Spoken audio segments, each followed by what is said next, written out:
Welcome to our channel. If you want to get more from your carrier, follow these step-by-step instructions to maximize loyalty perks and promotional value.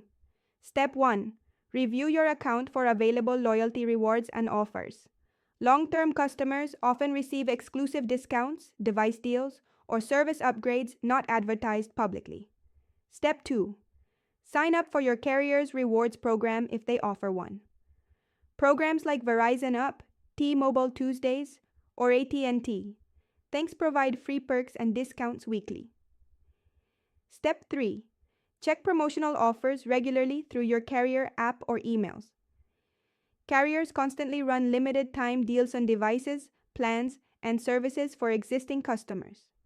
Step 4. Combine multiple promotions when possible for maximum savings. Stack trade-in credits with new line promotions and loyalty discounts to dramatically reduce upgrade costs. Step 5. Time major account changes during promotional periods. Switching plans, adding lines, or upgrading devices during sales events maximizes savings and perks. Step 6. Ask retention teams about unadvertised loyalty offers.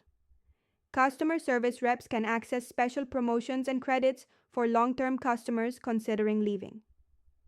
Step 7. Participate in referral programs to earn credits or rewards. Many carriers pay $50 to $100 per referral when you bring new customers to their service. Step 8. Don't be shy about asking for loyalty credits or bill adjustments. Polite requests for credits often succeed, especially for customers with long tenure and good payment history. Don't forget to like this video and subscribe to our channel.